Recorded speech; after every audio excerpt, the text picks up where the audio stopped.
Kembali bersama kami, pemirsa. Ibu almarhum Argo Eriko Afandi, mahasiswa UGM yang meninggal akibat kecelakaan lalu lintas di Sleman, tegas menyatakan menolak damai.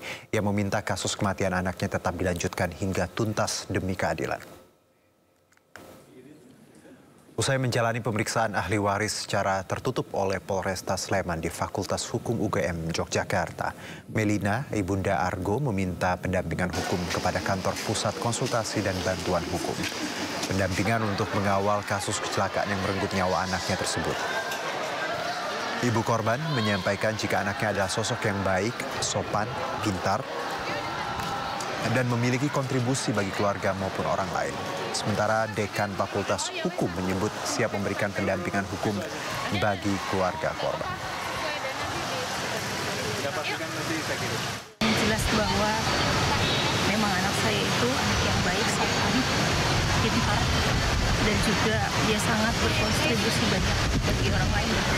Itu aja yang kami ini sudah bertemu dengan ibu dan keluarga almarhum Argo dari semalam dan bahkan juga sudah berkomunikasi sebelumnya. Nah, apakah kemudian nanti proses hukum itu akan berlanjut atau tidak? Karena pendampingan dari PKPH ini kan memerlukan kejelasan hal tersebut.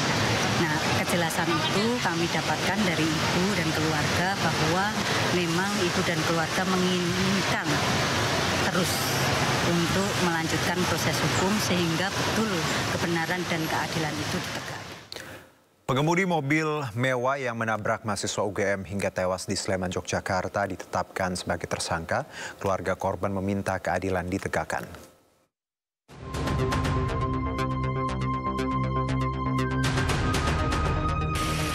Polisi melakukan olah TKP kecelakaan maut mobil mewah yang menewaskan Argo Eriko Afandi, mahasiswa UGM pengendara motor di Jalan Palagan, Tentara Pelajar Sleman, Yogyakarta. Usai olah TKP serta memeriksa saksi, pengemudi mobil mewah Kristiano Tarigan ditetapkan sebagai tersangka. Terkait kasus tersebut dan sudah menaikkan status dari penyelidikan ke penyidikan. Dilanjutkan dengan penetapan tersangka. Adapun tersangka yang ditetapkan adalah pengemudi dari mobil BMW dengan inisial CPP. Kecelakaan terjadi saat korban Argo yang mengendarai motor hendak memutar balik. Korban ditabrak dari belakang oleh mobil pelaku hingga tewas di lokasi. Dari Sleman, Yogyakarta, Heru Trijoko, iNews melaporkan.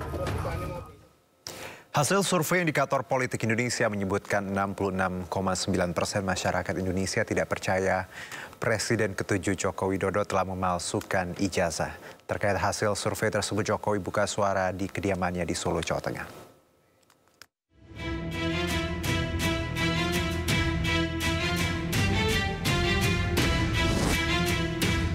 Polemik kasus dugaan ijazah palsu Presiden ke-7 Joko Widodo menjadi salah satu kategori yang diukur pada Lembaga Indikator Politik Indonesia terkait tudingan ijazah palsu Jokowi. Dari hasil survei, 66,9% masyarakat Indonesia tidak percaya Jokowi memalsukan ijazah. Sementara sebanyak 19,1% masyarakat percaya Joko Widodo memalsukan ijazah.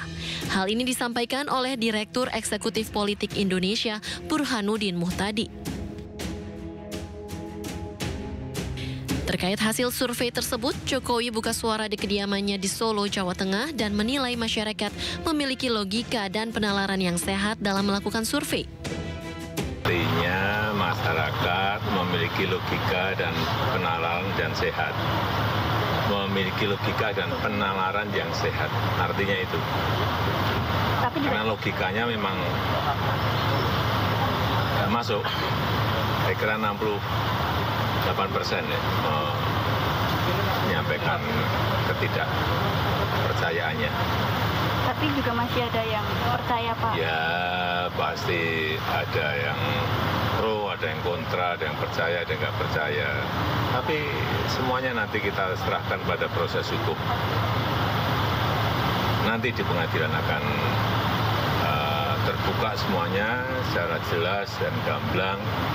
terang benderang semuanya. Karena di situ pasti nanti ada fakta-fakta, ada bukti-bukti, ada saksi-saksi, semuanya akan dibuka di sidang pengadilan. Sementara itu, polemik kasus dugaan ijazah palsu Jokowi menyerahkan pada proses hukum yang masih berjalan dan diharapkan kasus ini akan terang benderang di pengadilan. Dari Solo, Jawa Tengah, Septiantoro, iNews melaporkan. Ya, sebelumnya di program Rakyat Bersuara, pengacara Pitra Romadoni mempertanyakan ke Roy Suryo bagaimana Roy Suryo menganalisa ijazah Joko Widodo palsu jika tak pernah melihat yang asli. Sementara Roy Suryo justru berbalik bertanya, kalau begitu di mana yang asli? Anda tahu ini fotonya asli dari mana? Lah, kan udah disampaikan dari Bareskrim, sudah diserahkan Mabes Polri. Anda itu. bisa memastikan nggak kalau ini asli? Lah, saya percaya sama polisi. Lah, itu katanya lagi. Bukan katanya lagi. Ini itu katanya gitu juga. Loh, ini nggak bisa diuji. Kalau Anda Ini tidak nggak- percaya ini. sama Polri, kenapa Anda membuat laporan kalau dibesarkan Humas ke Bareskrim kayak gini. Mabes Polri? Yang tadi itu ya, Lah, Mas, konsisten kalau dong kita dibesarkan berbicara. kayak gini nih. Coba di Bisa nggak ngecek? Coba balik yang tadi. Ini gambar yang pada tadi. waktu penyerahan Iya. ke pihak penyidik. Oke, ini bisa diuji nggak? Disaksikan oleh Siapa tim penasihat ahli yang hukum. bisa menguji ini? Saya ganti kasih 10 juta kalau bisa ngasih. Ya itu. Ayo. Ini 10 juta udah saya siapkan. Lah, ya, Itu. Nah, ini itu. Nah, udah saya siapkan nih. Mana yang palsu gitu? Saya yang buktikan sini. Pakai skripsi sini. Ya, pertanyaan saya begini. Sini. Yang palsu yang mana? Itu dulu. Tunggu dulu. Ayo by research. Saya kan itu dulu. Mana sih yang palsu? Yang mana? Tangan mana? Saya pegang Gitu dulu. loh. Pegang dulu, Mas. Bukan, kalian kan Pegang katanya dulu. kajian. Enggak, saya buktikan lewat sains. Ada di akun net Duduk saya. situ dulu. Ayo. Kasih Aiman. Palsu yang mana? Gitu loh. Bentar. Bang Risman tadi punya jawaban atas apa yang disampaikan oleh Bung Nggak, gini, Pitra. ini Mas. Itu. Bentar aja. Mana yang Jangan palsu? dipotong dulu ya, jangan dipotong. Saya minta produser Saya tadi yang silakan. kemudian di Yang jelaskan tadi. penyerahan. Ini penjelasan Foto ilmiah penyerahan. saja. Ilmuwan itu tidak boleh bohong. Ini Mas. Nah, oke. Ini gambar yang sudah Di-pause sangat dulu. jelas. Pause dulu, oke. Oke. Gambar ini siapapun ahlinya, kalau ada yang bisa memastikan bahwa dia asli, itu berarti ahli omon-omon. Sementara itu mantan tenaga ahli kantor staf Presiden era Joko Widodo Ali Muchtar Ngabalin menyebut isu ijazah palsu Joko Widodo merupakan proyek dengan anggaran besar. Ngabalin juga menyebut ada dalang di balik isu ijazah palsu ini. Tahu loh, ini saya tahu siapa yang berteriak di sini kan saya tahu. Siapa itu? Ya di depan mata ini kan saya tahu. Oh si Anu dulu pernah datang sama saya. Kenapa Jokowi beginikan saya, Li? Oh ini saya tahu semua saya lihat. Kok bagaimana? Yang mumpung ditutup poin siapa itu? Jadi saya juga paham semua. Kan? Yang dibalik itu kalau yang muncul di media kan kita tahu. Nah yang dibalik itu Makanya yang saya bilang tadi, itu siapa? orang-orang ini kan cuma dihitung dengan jari saja siapa-siapa gini. Hampir every day, setiap menit, setiap jam, setiap detik. Itu artinya berarti sebenarnya ada orang di balik mereka-mereka ini. Ini saya sudah tulis. Proyek ijazah palsu itu adalah proyek uang besar. Bertahun-tahun. Berapa tahun coba itu? Sejak Berapa tahun? Ya. Masa nggak selesai? Masa nggak habis-habis? itu emang duitnya seberapa besar ya sampai habis-habis? Pasti banyak lah. Ada sampai triliunan? Pasti banyak. Kalau Indonesia urusan yang begitu kan sudah sangat profesional. Saya karena ya Mas Pung ya, kan kita guru besar ini profesor, bukan provokator ini. Jadi saya tidak bisa, saya hanya bisa berteriak di sini ya kalau diperlukan, kalau enggak saya nulis. Gitu, Makanya karena abang profesor, kami sini nanya ini to the point aja nih bang, siapa sih bang gitu loh. Kalau saya nggak tahu. Siapa itu yang sudah dilaporin, sudah mulai diperiksa kan? Pemirsa, sejumlah kader PDI Perjuangan melaporkan Menteri Koperasi Budi Ari Setiadi ke Bareskrim Polri. Budi Ari dilaporkan karena dugaan pencemaran nama baik dan fitnah kepada kader PDIP.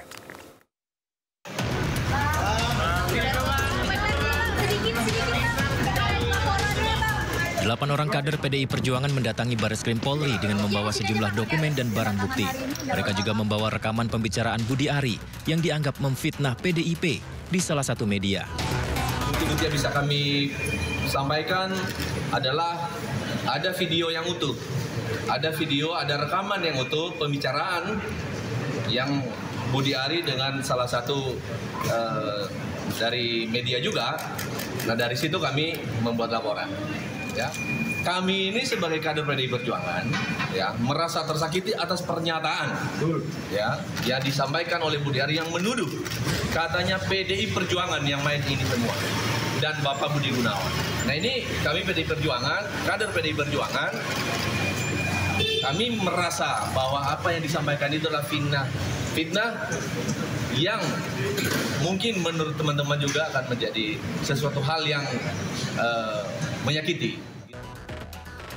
Mengenai pembicaraan Budi Ari yang mengaitkan PDIP, hal tersebut memang diakui Freddy Alex Damanik, Wakil Ketua Umum DPP Projo, namun dalam ranah privat dan tidak untuk disebarkan. Karena rekaman itu bisa menyebar, ya, karena rekaman itu sendiri, ya, itu merupakan klarifikasi langsung kepada wartawan ataupun pimpinan redaksi. Klarifikasi langsung ke pimpinan redaksi. Ya, dan beliau meminta agar rekaman itu tidak dipublikasikan karena memang tidak ditulis, karena memang itu semacam hanya pembicaraan privat. Sebelumnya tersebar rekaman suara Budi Ari viral di media sosial hingga membuatnya berseteru dengan kader PDIP karena mengaitkan kasus judi online yang sedang diberantas pemerintah dengan kader PDI Perjuangan. Ya pemirsa, dalam dialog Sido Prime 27 Mei kemarin, Freddy Alex Damanik, Wakil Ketua Umum DPP Projo menjelaskan bahwa Budi Ari tengah mencari tahu bagaimana rekaman suara dirinya bisa tersebar. Sementara itu politisi PDIP Aryo Seno Bagaskoro tak peduli dengan hal itu karena yang fatal adalah institusi PDI Perjuangan disebut-sebut dalam rekaman. Beliau menjelaskan, meyakinkan media tersebut, ya, dan mempertanyakan kenapa kalian menulis judul seperti itu, menulis berita seperti itu. Ini saya bacakan ya. Judul mereka itu, buset, ternyata ex-Menkominfo Budi Ari minta jatah uang pengamanan judi online 50%. Ya, jadi dia merasa di-framing ya oleh media ini, maka dia jelaskan secara pribadi, secara privat kepada pemret dan wartawan media tersebut. Dan dia meminta itu jangan dipublikasikan, jangan ditulis. Kenapa? Karena belum waktunya. Karena yang disinggung di dalam rekaman percakapan itu kan soal partai. Jadi kalau ada yang melaporkan ini ke dalam ranah hukum, ya itu adalah hak konstitusional kawan-kawan yang merasa bahwa marwah dan kehormatan partai sedang diserang di sini, gitu. Yang itu tentu saja merugikan bagi kami semua. Gitu. Nah, dalam konteks masalah sebar menyebar itu tadi, itu saya kira persoalan Pak Budi Ari dengan yang berkaitan, yang wartawan yang menanya itu ke beliau, yang kami tahu, yang kami tangkap, yang publik tangkap, bahwa ada rekaman itu. Dan rekaman itu dengan jelas kok bisa didengarkan berulang kali, menyebutkan nama bukan hanya orang, tapi menyebutkan institusi PDI Perjuangan. Dan oleh karena itu tentu kami harus bersikap. Apapun itu, ini bukan soal masalah like or dislike, masalah politik, masalah apapun, tetapi ini adalah soal kehormatan. Dan tentunya kami secara institusi, kami harus menjaga marwah itu dengan baik. Itulah kenapa kami sebenarnya sudah membuka ruang untuk klarifikasi dan permintaan maaf. Kita ke informasi berikutnya, pemirsa. Ketua Umum Grip Jaya, Rosario de Marshall atau Hercules mendatangi kediaman Sutioso di Jakarta. Hercules mendatangi Sutioso untuk meminta maaf karena ucapannya yang menyinggung. Maaf Bapak, ya kami ini anak Bapak. Kami ini ada di Indonesia ini karena kami ikut bahwa Bapak yang kami harus. Kami siapkan. Hercules mendatangi Sutioso, mantan Kepala Intelijen Negara dan Gubernur Jakarta periode 1997 hingga 2007 untuk meminta maaf atas ucapannya yang pernah menyinggung Sutioso. Sutioso telah menerima permintaan maaf Hercules karena Hercules pernah berjuang bersama ketika operasi militer di Timur Timur. Jadi kalau misalnya Hercules yang sebenarnya adik saya sendiri, kalian anak Bapak, anak saya sendiri, terus dia ngomong salah manusia biasa, aku nggak saya masukkan apa sama anaknya. Apalagi dia sudah minta maaf lewat media, aku pun sudah mengatakan aku terima minta maaf, masih datang lagi. Ini luar biasa bagi saya. Selain itu, Hercules meminta maaf dan mencium tangan Sutioso dan juga memberikan sulam khas daerah timur kepada Sutioso. Tim Liputan iNews melaporkan. Polisi menetapkan Triyanto alias TY, mantan pegawai Basnas Jabar sebagai tersangka. TY dituduh membocorkan kasus dugaan korupsi di Basnas Jabar. Penyidik di Tres Cyber Polda Jawa Barat menetapkan Triyanto atau TY, mantan pegawai Basnas Jawa Barat sebagai tersangka. Penetapan tersangka ini, TY dituduh membocorkan kasus dugaan korupsi di Basnas Jawa Barat. Direktur LBH Bandung Heri Pramono selaku kuasa hukum Triyanto mengaku kecewa atas langkah Polda Jabar yang menetapkan Triyanto sebagai tersangka. Akibat informasi yang dibocorkannya itu, Tri dipecat sepihak oleh pimpinan tempatnya bekerja di Basnas Jawa Barat. Kepolisian menetapkan status tersangka kepada Triyanto dengan tuduhan dugaan tindak pidana ilegal, akses dan membocorkan dokumen rahasia. Penetapan tersangka terhadap Triyanto merupakan kemunduran kinerja polisi. Justru apa yang dilakukan Triyanto merupakan bentuk peran serta masyarakat membantu negara memberantas praktik korupsi. Tim Liputan iNews melaporkan. Sementara itu, Pengadilan Tindak Pidana Korupsi Jakarta memvonis 7 terdakwa kasus korupsi pengelolaan kegiatan komoditas emas Antam dengan hukuman 6 hingga 9 tahun penjara. Ketujuh terdakwa dari pihak swasta terbukti bersalah melakukan korupsi dalam kegiatan cuci dan lebur emas dengan cap unit bisnis pengolahan dan pemurnian logam mulia emas Antam sejak 2010 hingga 2022 dengan kerugian negara mencapai 3,3 triliun rupiah. Para terdakwa berstatus pelanggan cuci dan lebur emas dijatuhi vonis penjara 6 hingga 9 tahun penjara. Selain pidana kurungan, terdakwa juga dijatuhi denda sebesar 500 juta rupiah dan uang pengganti senilai hingga 617 juta rupiah. 1. Menyatakan Lindawati Effendi terbukti secara sah dan meyakinkan. Ya, pemirsa, sidang lanjutan gugatan hak identitas anak yang dilayangkan model dewasa Lisa Mariana kepada Ridwan Kamil kembali digelar di Pengadilan Negeri Bandung. Ridwan Kamil sebagai pihak tergugat kembali tak hadir.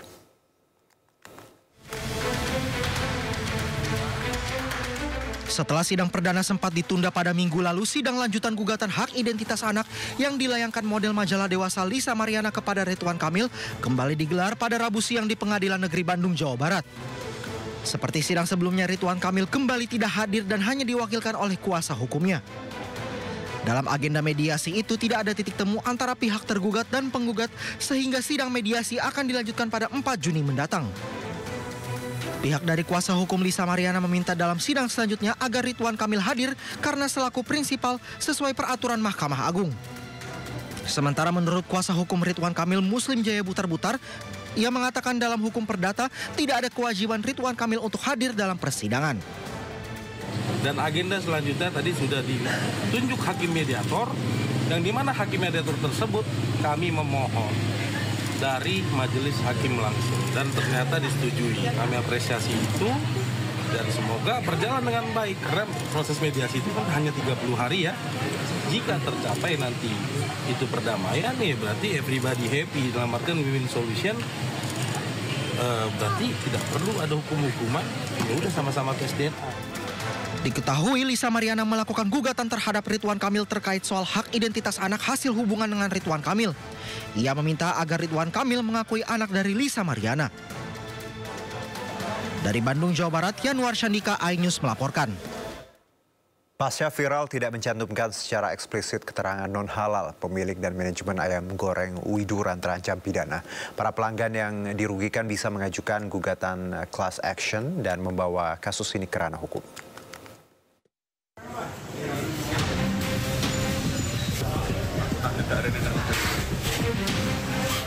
Rumah makan ayam goreng Widuran mendadak viral. Bukan karena rasa dan aromanya, namun karena bahan pengolahannya yang diduga menggunakan minyak babi alias non-halal. Ironisnya, pihak manajemen ayam goreng Widuran diduga menipu para pelanggan mereka dengan tidak mencantumkan keterangan produk non-halal secara eksplisit. Tak hanya itu, diduga rumah makan ayam Widuran menutupi fakta ini sejak tahun 1973. Hal ini membuat pemerintah Kota Solo menutup rumah makan ayam Widuran untuk sementara sambil melakukan penyelidikan. Ini sudah 50 tahun, ini saya cukup kecewa dan ini untuk menjaga kerukunan umat beragama, satu, kedua perlindungan konsumen, itu yang paling penting. Tindakan yang dilakukan manajemen rumah makan ayam Widuran membuat kecewa banyak pelanggan. Bahkan, pelanggan yang kecewa bisa saja menyeret pemilik dan manajemen rumah makan kerana hukum dengan melakukan gugatan. Penggunaan minyak babi. Tetapi pertanyaan berikutnya adalah kenapa baru sekarang? Gitu lah, kenapa baru sekarang? Dan ini ranahnya sudah bukan lagi ranah BPJPH, sudah ke kepolisian ini ya, sudah ke perlindungan konsumen dan masyarakat yang dirugikan. Penyelidikan terhadap rumah makan ayam Widuran masih dilakukan. Jika ditemukan unsur pidana, maka bukan tidak mungkin rumah makan ini akan ditutup permanen dan seluruh pihak yang terlibat akan dihukum pidana. Tim Liputan iNews melaporkan. Menteri Usaha Mikro, Kecil dan Menengah Maman Abdurrahman merespon polemik rumah makan ayam goreng Widuran yang ternyata menggunakan bahan tidak halal dalam produknya. Ia mempersilahkan jika polemik ini diseret ke ranah pidana. Diproses sesuai dengan aturan hukum yang ada dan itu biarkan menjadi kewenangan aparatur penegak hukum. Namun tentunya saya untuk berkomentar lebih jauh apakah ada unsur pidana atau tidak atau bagaimana saya belum berani berkomentar karena tentunya itu masih menjadi domainnya aparatur penegak hukum. Nah, nanti kita lihatlah. Jadi saya minta jangan dulu tidak terlalu cepat untuk mengambil kesimpulan apapun. Kita tunggu aja nanti hasil dari aparatur penegak hukum.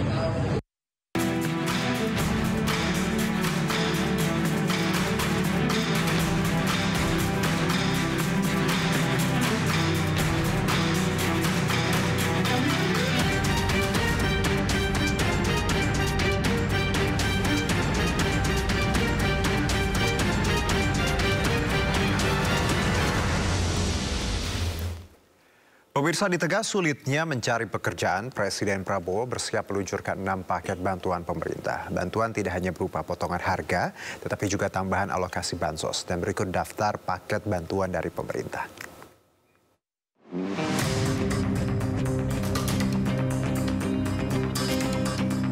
Pertama, ada diskon transportasi untuk angkutan laut, kereta api, dan pesawat. Rencananya diskon akan diterapkan selama bulan Juni hingga Juli 2025. Kemudian pada bulan Juni dan Juli, pemerintah juga menerapkan potongan tarif tol di sejumlah jalur dengan target 110 juta pengendara. Tak hanya itu, 79,3 juta rumah tangga dengan daya di bawah 1.300 volt ampere akan mendapatkan diskon 50%. Diskon ini akan berlaku selama bulan Juni hingga Juli 2025. Pemerintah juga akan menambahkan alokasi bansos, kartu sembako hingga bantuan pangan akan diberikan bagi 18,3 keluarga penerima bantuan. Kemudian Presiden juga janjikan akan memberikan bantuan berupa subsidi upah bagi pekerja dengan gaji di bawah 3,5 juta atau di bawah UMP. Tak hanya itu, bantuan subsidi upah juga menyasar guru honorer. Terakhir, ada diskon iuran jaminan kecelakaan kerja. Diskon diberikan untuk buruh di sektor padat karya. Tim Liputan iNews melaporkan. Pemerintah melalui Kementerian Ketenagakerjaan akan menghilangkan sejumlah aturan dalam lowongan pekerjaan, mulai dari batas usia hingga syarat good looking dilarang dijadikan syarat mencari karyawan.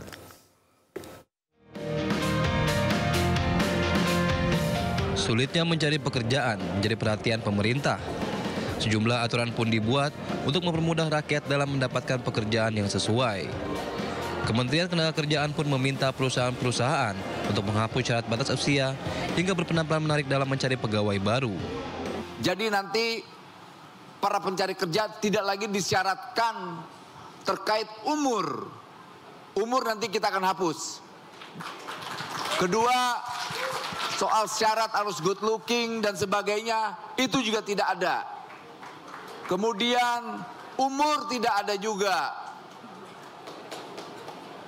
Kemudian pertanyaan-pertanyaan yang menjadi syarat soal udah nikah, belum nikah, itu kita hapus. Penghapusan syarat usia dalam lowongan pekerjaan diharapkan bisa mengurangi jumlah pengangguran di Indonesia. Lantaran hingga bulan Februari 2025, Badan Pusat Statistik mencatat jumlah pengangguran di Indonesia mencapai 7,28 juta orang. Tim Liputan iNews melaporkan.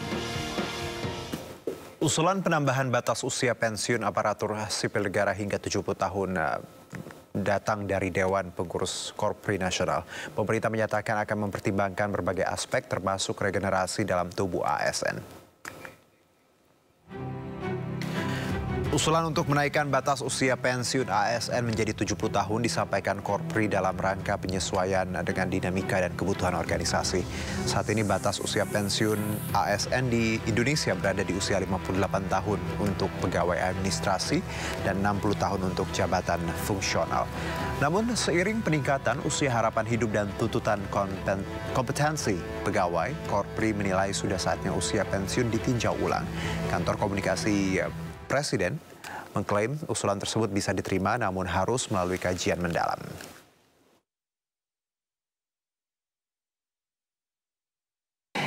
Ya, ini sudah disampaikan juga oleh Bapak Menteri Sekretaris Negara ya.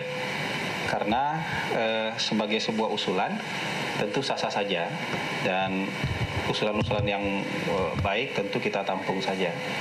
Walaupun dari pemerintah tentu akan mempertimbangkan banyak sekali hal, termasuk juga misalnya soal kaderisasi dan regenerasi ASN. Dan ke depan tentu kan pemerintah harus mempersiapkan generasi-generasi baru ASN yang mumpuni, yang akan memimpin dan mengurus negara ini. Saran kita juga Korpri berkonsultasi dengan Menpan RB dan Menteri Dalam Negeri dalam kapasitas mereka sebagai... Posisi Indonesia semakin kuat di kawasan Asia Tenggara. Hadir dalam KTT ASEAN ke-46 di Kuala Lumpur, Malaysia, Indonesia mendorong terciptanya sejumlah kesepakatan penting dalam hubungan bilateral antara negara ASEAN. Fokus Presiden Prabowo Subianto meningkatkan perdagangan dan memperkuat komitmen strategis dengan negara-negara anggota ASEAN. Di sela-sela KTT ASEAN ke-46, Presiden Prabowo Subianto melakukan pertemuan bilateral dengan Perdana Menteri Laos Sonsai Sivanton. Dalam pertemuan bilateral tersebut, Indonesia mengajak Laos untuk meningkatkan volume perdagangan antara kedua negara. Presiden Prabowo menekankan hubungan bilateral Indonesia dan Laos selama ini terjalin sangat baik. Meski demikian, kedua pemimpin negara ini menilai perlu adanya upaya lebih lanjut untuk meningkatkan volume perdagangan antara Indonesia dan Laos. Selain itu, Indonesia juga menawarkan beberapa kerjasama di berbagai sektor potensial, termasuk mineral, pertanian, dan pupuk untuk meningkatkan volume perdagangan dan investasi antar kedua negara.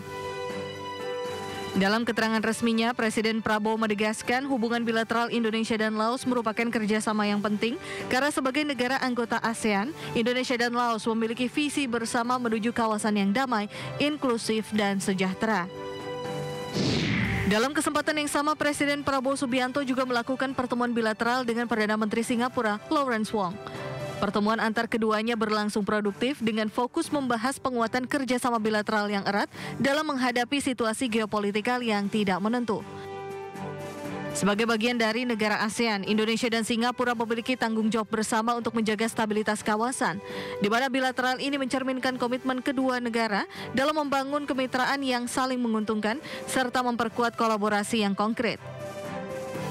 Indonesia dan Singapura menilai dalam situasi geopolitik dan ekonomi global yang tidak pasti seperti saat ini, sangat penting untuk bekerja sama secara erat. Terlebih lagi kerjasama yang strategis lebih besar lagi. Sementara itu, Perdana Menteri Singapura Lawrence Wong menegaskan sangat optimis dengan hubungan bilateral antara Indonesia dan Singapura dengan memperluas potensi-potensi yang dimiliki kedua negara.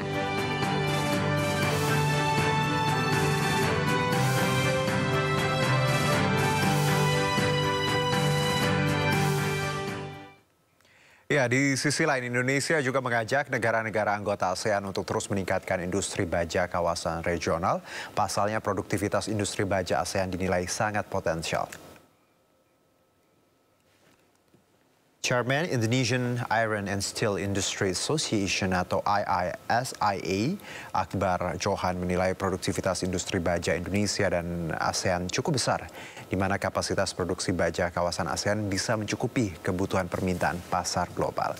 Untuk itu, Akbar Johan yang juga Direktur Utama PT Krakatau Steel Persero Tbk berharap adanya upaya penguatan dan perluasan produktivitas industri baja secara bersama-sama dengan negara ASEAN. Indonesia memandang potensi kerjasama dan kemitraan negara ASEAN di sektor industri baja cukup besar untuk memperkuat rantai pasok di pasar global.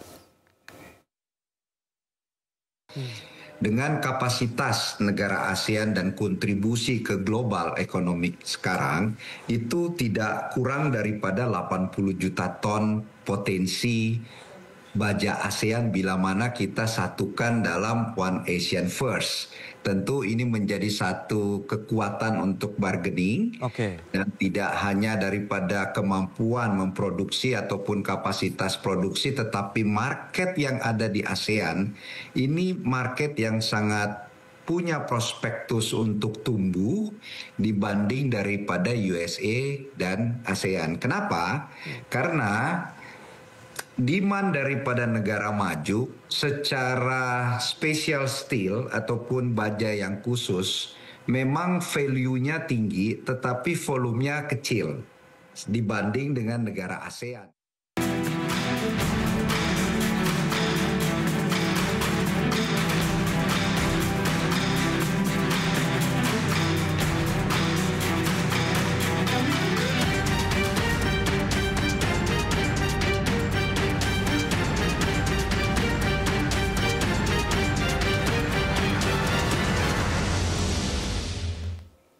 Pemirsa, jelang puncak ibadah haji di Arafah, Musdalifah, dan Mina atau Armusna, sejumlah persiapan operasional dimatangkan.